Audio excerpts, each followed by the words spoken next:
Hello guys, gals and gamers, and welcome back to another video. Before we begin, I would love to remind you guys to please like and subscribe. If we hit 500 subscribers by the end of the year, I will do a very special live stream dissecting the game design behind the most disappointing game I have ever played. Also, leave a comment down below because I really want to start a discussion with my videos. Now, let's talk about shiny Pokemon. I have not talked about shinies for like a year or so, which is odd for me. I really do like doing like shiny hunting as some sort of a hobby. And as a game designer, I'm kind of fascinated by just shiny hunting and shiny hunting culture that exists. They are just Pokemon that are basically different colored. And there are loads of like different methods if you actually want to get one to make it much simpler, because the base odds for shiny, appearing is 1 in 4096 in generation 5, and downwards it was 1 in 8192. And yes, I do remember these numbers by heart for some reason, and no, I'm not proud of it. But yeah, I wanted to make like a tier list video where I look at all different shiny hunting methods that I could think of and just rate them on which one do I think is the best, which ones are definitely not worth it, and which ones are just, they're alright if you want to try them out. So first of all, before we get into the actual tier list down there, let's talk a little bit about what really counts as a shiny hunting method in this video. Well, basically it is a game mechanic that allows the player to increase the chances of finding a shiny Pokemon, either momentarily or permanently. And I also counted for some unique methods of encountering a Pokemon that is widely used in the shiny hunting community, or people who do shiny hunting recommend doing this, like random encounters and soft resets. What are those? Are they good? And also, I'm only going to cover like mainline games, so no Pokemon Rumble, no Masters EX, not even Pokemon Go, even when, the Pokemon there can be transferred over to mainline games. Not that one. So yeah, another thing I want to talk about is basically how am I rating these? Well, the first thing, the most obvious thing is of course what are the shiny odds? Are the odds good in this method? Is it worth really doing? Are the odds much lower? And is it like worth the effort put into it? And the second thing I want to talk about is just the effort that goes into like this rating. Basically, effort goes for both the preparation for your shiny hunt. Do you have to do a lot of specific tasks to increase the shiny odds? And hunting itself, does it take a lot of time? How fast is it to hunt? Then, of course, I'm a game designer, and I take a notice of gameplay. Is the shiny hunting itself fun? For a lot of people, shiny hunting in general is very boring and monotonous. So I don't think any of this will be like, oh yeah, it's the most fun thing to do in Pokemon. It takes a lot of time, so for most, I just recommend doing something at the same time. But then you might need to focus too much on this method, so that might take some points away from it. So yeah. Then I also want to talk about the availability of Pokemon. How many Pokemon can you hunt with this method? Is it a low number? Can you hunt almost every Pokemon with this method? And then final thing that goes into rating is how easy it is to get a specific Pokemon. Say you want Tyrantrum as a shiny. How easy with this method would it be to get that Tyrantrum? So that is all.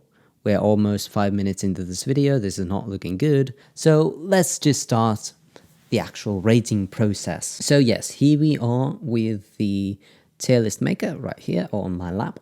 And the first method of encountering Pokemon is random encounters. This is just basically go to random wild grass and encounter a Pokemon.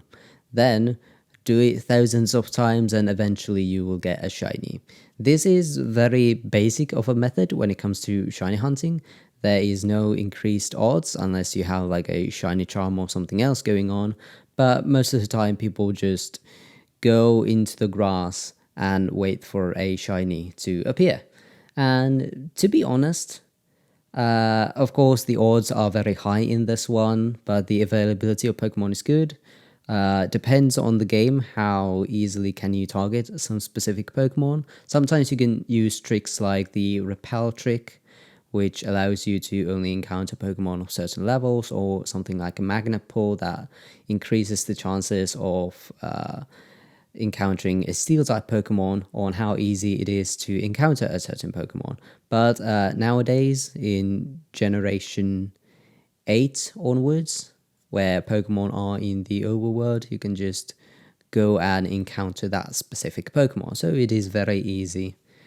And yeah, I do have a certain fondness for this method, and it takes a lot of time. It takes a lot of patience to do this method, in my opinion. But I do still like it. It's not the worst one here, but I will definitely rate it at C. And if you're gonna do this, I do recommend, if possible at all, use more than one console, because if you have another console, another 3DS, another Switch with you that you can use to hunt with, then it's just going to save you a lot of time. But these hunts usually go on for very long. For random encounters, I would recommend something like double encounters in Brilliant Diamond Shining Pearl, or double encounters in Pokemon Black and White, to get those encounters a little bit quicker. Then next one is soft resets, and this is basically encountering a Pokemon and then resetting a game and checking that Pokemon again if it turns out to be shiny. And this is the second most classic method shiny hunters use, at least from what I have noticed. And this is pretty similar to random encounters. I think it's another C. It's very okay, but it's nothing that's special. The availability of Pokemon is a little bit less here than it is with, random encounters.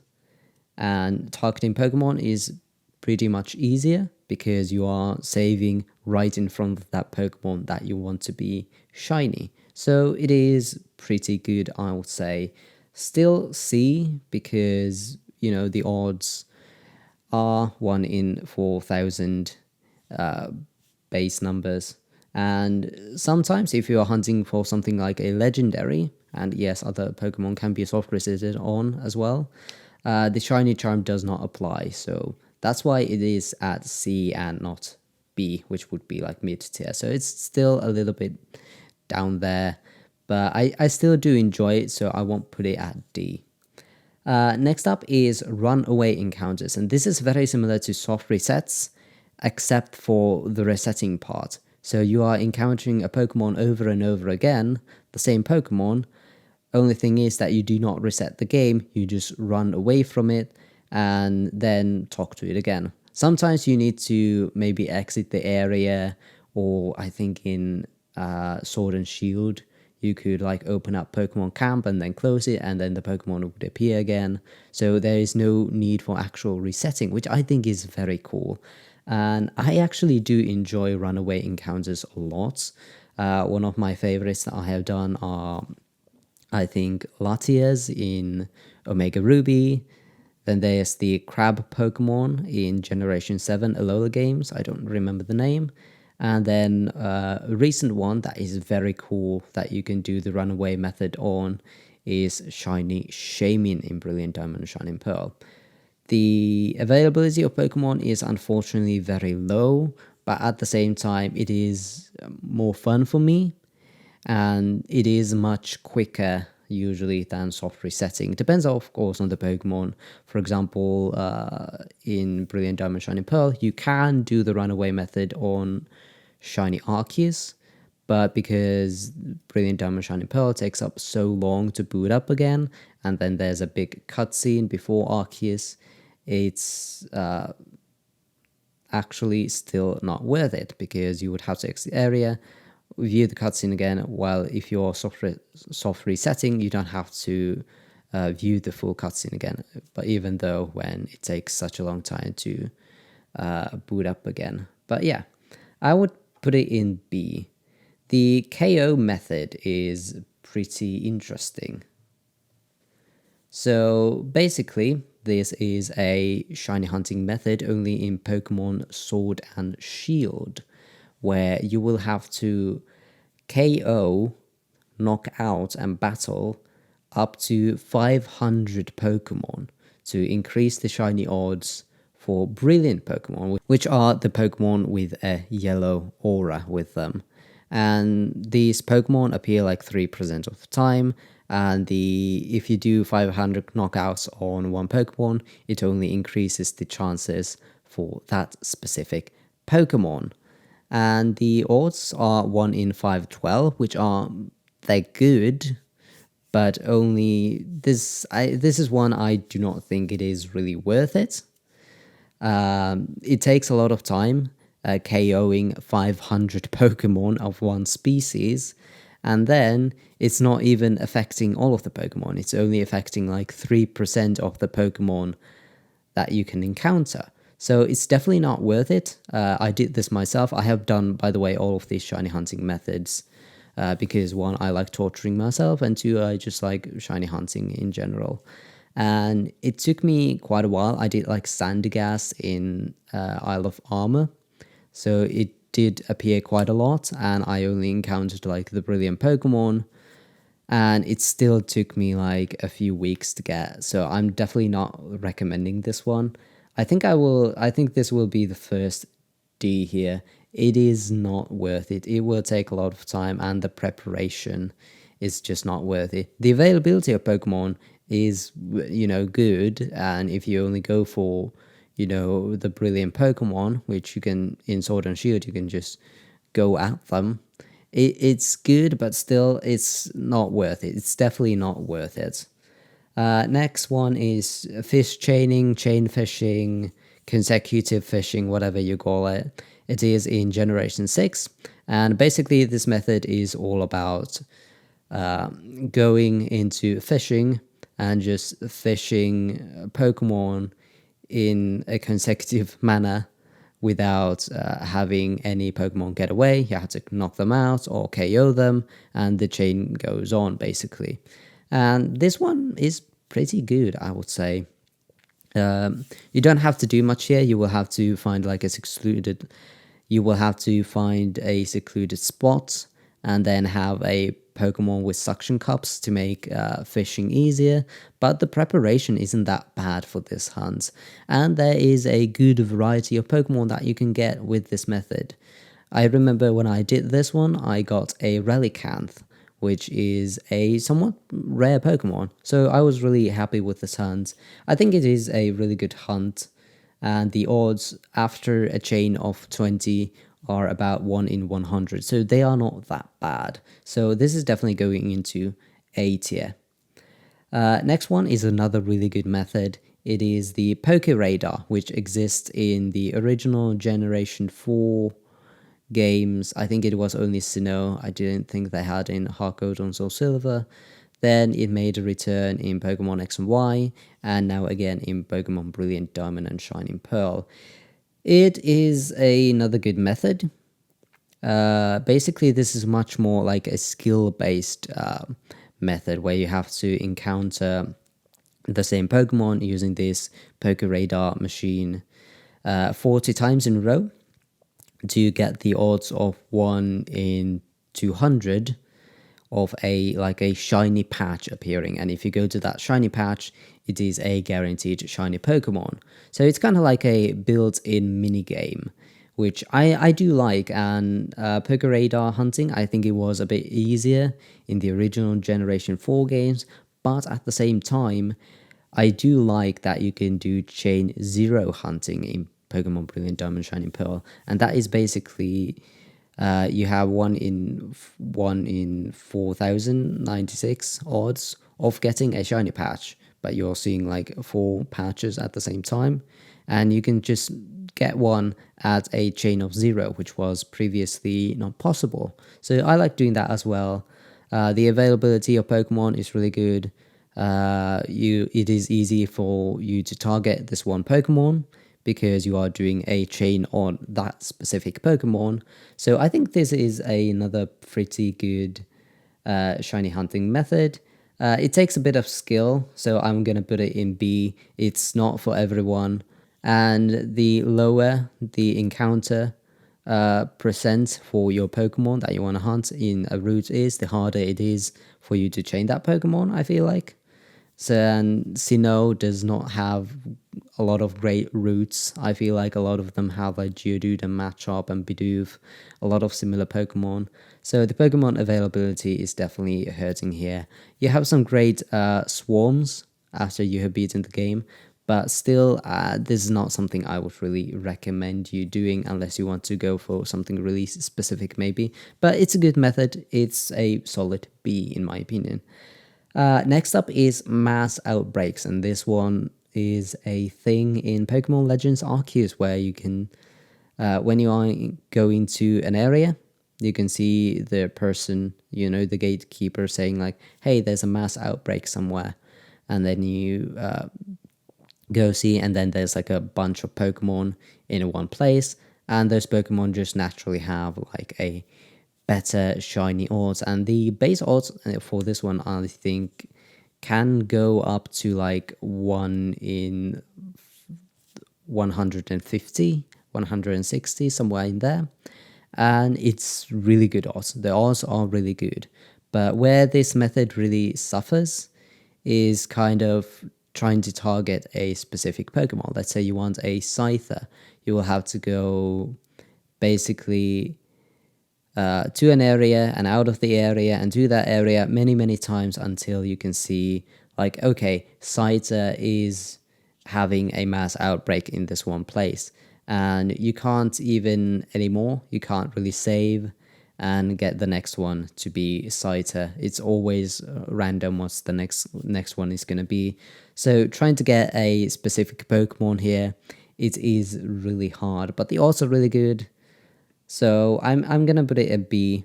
It's really hard to get a specific Pokemon, but once you get it, the odds are really high, and the chances of you actually getting that Pokemon in like the first 10 tries are pretty good. So yeah, it's a B. Next one is a similar, very similar method. Also in Pokemon Legends Arceus, after you have beaten the game, you get access to massive mass outbreaks, which is you go to an area and there's loads of mass outbreaks in the area, more than just one Pokemon in a group. There are like loads of groups, like maybe up to like 10 groups or something in that area. And then you can check if there's a Pokemon that you want over there that you want, and then you just go there. And then there's also a chance that after you've gone through that outbreak, there's another outbreak coming, and if that's the case, you can kind of reset it. So it is a much better method. The kind of a catch here is that the odds are around double to mass outbreaks, so they can be up to 1 in 312 or something. So they are double, but still getting a specific Pokemon here is easier because you have loads more options to go for. You can also, if you're lucky, you can also hunt for alpha Pokemon. That is very cool. So this one, I would put it this one as the first S tier. Next one is Ultra Wormholes in Pokemon Ultra Sun and Ultra Moon, and this is another one of those like mini game-ish shiny hunting methods. Basically, if you have gone through a certain part of the game, you can access Ultra Wormholes where you can travel to different dimensions. You play this mini game, with Solgaleo or Lunala, I recommend Solgaleo because it had the hitboxes. And then the further you can go in the space-time continuum or whatever, the higher the shiny odds will get. And there's different wormholes that appear in the space-time vortex or whatever. And when you go through them, you access like another dimension, and there's like a Pokemon waiting for you. It can be an Ultra Beast, it can be a Legendary, but if it's not, if it's like a regular Pokemon, then, you know, the odds for that Pokemon to be shiny are really good. And by really good, I mean they can be like really, really good. If you pass like something like 5,000 and go to like a big wormhole that is like the best one, then the odds can be like up to 36%. About 1 in 3 of the Pokemon will be shiny. So that is like really good. Another catch here is, unfortunately, that the availability of Pokemon is really low. And it is only like 1 in 20 different Pokemon. There's only like 20 different Pokemon that you can get with this whole method, and that is like very, very low. Also, targeting a specific Pokemon is kind of easy, but at the same time not really, because a specific color of wormhole can spawn like 4 different Pokemon, and it's like entirely random which one it will be. So you get like a 1 in 4 chance if you go to like a specific wormhole to maybe get the Pokemon you want. So it's okay. This is a very hard method to place on this list. I would probably put it in A because the odds are really good, but at the same time the availability of Pokemon and the chance for you to target them is kind of low. But the shinies are just like very easy. Also, this is something that you kind of have to focus on, so you can't hunt this with multiple consoles because the mini game. And this is basically breeding where the other parent is from like another region, and this increases the odds by quite a lot. They are like 1 in 683, I think, in modern games. So these are very good odds. But breeding does take a lot of time, especially depends on, you know, the Pokemon that you're going for. If it's something like Lavesta, you will have to hatch. It will take a lot more time to hatch, basically. But at the same time, the availability of Pokemon is really high with this one. It's kind of easy to do, and you can get like Pokemon with really high IVs with this method. So I would put it in like definitely A. I do like this method, and it is a really good one, but I can't put it at S because the next shiny hunting method just kind of makes Masuda method look like a joke. And this method is something a lot of people have not heard about, and I find that very interesting because this is called IV breeding, and this is only available in Generation 2. And by Generation 2, I actually mean Generation 2. This is not available in Heart Gold and Soul Silver, only in the Generation 2 games. So if you are lucky and you happen to have the 3DS Virtual Console games, Gold, Silver, Crystal, I definitely recommend doing this method and giving it a shot. What it basically is that in Generation 2, the shininess of a Pokemon was depending on a set of very specific IVs that you can have on your Pokemon, and if it had those, the Pokemon would be shiny. And the interesting thing is that IVs can also inherit via breeding. So if you breed a Pokemon where the other parent is shiny, for example, the shiny red Gyarados that you get in the game, they have a 1 in 64 chance of being shiny. And if you get something like a shiny Ditto, somehow, then you can basically hunt anything you want in Generation 2 except for like legendaries and Ditto itself. Ugh. But this is a very good method, and it is something not a lot of people know about. So I would definitely recommend giving it a shot if you want anything from Generation 2. But I have to say at this point, it's not perfect. Breeding in Generation 2 does take a bit of time. This was before abilities like Flame Body or Magma Armor that halved the steps that you needed to take to hatch an egg. This was before like any power is giving to you that would make hatching eggs a lot easier. This was before Oval Charm, so hatching eggs in Generation 2 does take a bit of time, but still it is very much worth it. Very, very much worth it. Next one is DexNav, and this is a shiny hunting method in Omega Ruby and Alpha Sapphire. And the shiny odds for this one are the most complicated. I will leave a video down below in the description that really explains the shiny odds here. But they can be up to something like 1 in 626 if you have a search level of 999.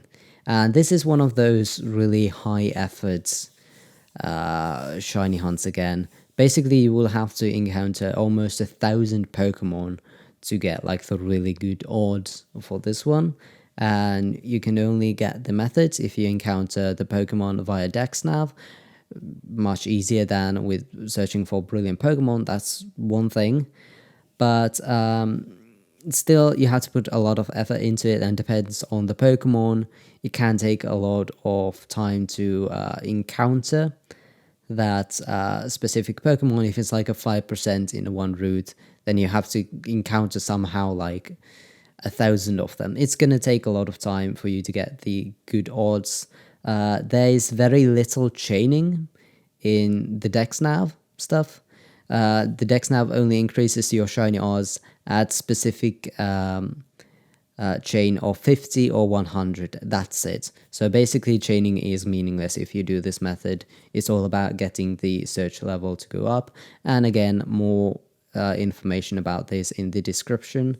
But I would definitely put this at another D. It's not worth it. It's definitely not worth it. Horde encounters is basically you're dealing with the shiny odds that you have now, but most of the time they are just based 1 in 4,000 odds. But Horde encounters are battles that you can have that have like 5 Pokemon in it in total. And it's a good method. You can force Horde encounters if you use something like Honey or Sweet Scent. So it's easy to do. But the thing here is the availability of Pokemon is not that good, in my opinion. And some Pokemon like Klefki can be really hard to get on the route to appear. They are rare Horde encounters and common Horde encounters there as well. So trying to get a specific Pokemon can be hard, but a shiny should appear somewhat easily if you're just doing Horde encounters, and especially if you have like a shiny charm or something to help. So I will put it at B, I feel like. Next one is Friend Safari, and this is an area in Pokemon X and Y. Maybe in Omega Ruby Alpha Sapphire, I'm not sure about that, but definitely in Pokemon X and Y, where if you have a friend in your friend list on the 3DS, they have a specific area, a specific safari zone in your game that has like a certain type of Pokemon appearing in there. And they usually have like 2 Pokemon appearing there, but they can have a third if they actually own a copy of the Pokemon game and have beaten it. And the availability of Pokemon here is pretty good. The odds are only 1 in 512. But the problem here is basically trying to find friends on your 3DS and having them have like the specific Pokemon you want. So if you get lucky, you have a area where a Pokemon that you want appears. Say you want Charmeleon, then you would have to find a friend with a fire type Safari in the Friend Safari system, and then you would also need them to beat the game. So then only you can hunt for Charmeleon, and then it is about 33% will you actually get that shiny. But the actual shinies themselves are really high. 1 in 512 is not that bad, just run around for a while and then you will get it.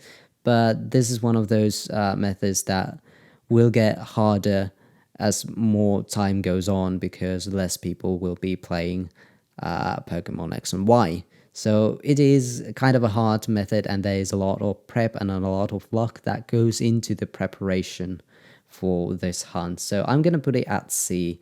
It's not awful when you get to it, but the preparation is definitely making it drop down in how good this method actually is. Next one is capture combos. This is in Pokemon Let's Go Pikachu and Eevee, and basically you just have to capture 31 Pokemon in a row, and then you get better shiny odds. And the odds are really good. Also, if you use a lure at the same time, the odds will increase ever further. And the thing is, the odds can get into like 1 in 315, but the odds only affect like the next Pokemon that spawns. So it's not really that good. So you will have to like keep the combo going. Just when you get to 31, that's not enough. And there's a lot of like misinformation about this method too. Same with DexNav, a lot of misinformation and just people not kind of getting the method there. But it's still a good method, but I will put it at C. It's not that good. Another method is only in, I think, Generation 7 Alola games, is the SOS method. Basically, in these games, if you encounter a Pokemon and they are at low HP, they have a chance of calling for help for another Pokemon. And if you do this correctly, and there is a chain involved, if you are between a chain of 70 and 255, the shiny odds for that Pokemon that comes for help is about 1 in 1,024, which is not bad, but some Pokemon rarely call for help, which is annoying. The shiny odds are not that good, and only the chain is kind of limited. It's only between 70 and 255. If your chain is 256, then the odds resort to, the base odds, which is bad. And this just can take a lot of time. I do not recommend actually doing this. This is not a good method. I will put it at D. Pokedex completion in Pokemon Legends Arceus. And in Pokemon Legends Arceus, you are kind of like building the first Pokedex ever, and you will have to do like certain tasks to find out more information about that Pokemon. And there is like a research level. If you like evolve a Pokemon, then you get like 1 point to your research level or something like that. And if you get the research level to like level 10, the shiny odds for that specific Pokemon are 1 in 2,048. Again, no shiny charm here. And that's pretty good. And that's pretty easy to do. So easy that most people do it accidentally. So it's really good. And if you perfect all of the tasks that you have to do for this Pokemon, they are 1 in 1,024. So it's really good. And if you want to go for a specific Pokemon, and again, these methods, they can stack with other stuff, like the Pokedex completion stacks with Shiny Charm and Mass Outbreaks. So definitely, I do recommend completing your Pokedex if you want to go for a specific Pokemon in Pokemon Legends Arceus.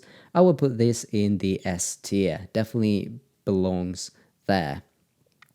Now, next one, also a really good one. Shiny Charm. It's a key item that you get in Pokemon games that just boost the shiny rates. And it goes from like the base of 1 in 4,096 to 1 in 1,365. So really great boost in the odds. So that's That's really good. Most of the time you have to like complete a Pokédex in order to get this key item. So there is a little bit of effort that you have to put into this. I recommend having Pokemon Home or something and having a complete national Pokédex waiting for there. So when a new game comes along, then you can just transfer all of those Pokemon to your new game. So it's much easier. But yeah, if you get a shiny charm, it's definitely worth it. Unfortunately, Game Freak has made the shiny charm a lot less viable in recent games. Nowadays, it doesn't involve like legendary Pokemon, and in Brilliant Diamond Shining Pearl, it only affects breeding while you're breeding Pokemon, not even like random encounters. So they have been making it worse and worse, which is kind of unfortunate. But still, I would recommend always getting a shiny charm if you want to hunt quickly as possible for something for some Pokemon. So it's definitely a solid S tier again. Now we get into Diglett Bonus and Dynamax Adventures, probably two of my least favorite shiny hunting methods in Pokemon altogether. And starting with Diglett Bonus, which is definitely my least favorite. This is only in Brilliant Diamond Shining Pearl in the Sinnoh Underground. You will have to... sometimes you can see a Diglett popping up if you are just going around the underground. And if you encounter or get like 40 Diglets, then the shiny boost comes along. And for like only 2 minutes, 2 or 3 minutes, you have increased shiny odds of 1 in 2048. So the increase in odds is bad. It takes a lot of time to get to like 40 Diglets. And it's just definitely not worth it. It's like not worth it. I did this hunt and I unfortunately got like Magnemite, which was a really boring Pokemon to get. But I did this hunt, and if you're doing this with friends, it's a little bit easier, but probably not. It's just like not worth it. Only 2 minutes of increased shiny odds. The shiny odds increasing are not that great. So it's not a good one. It's not a good one.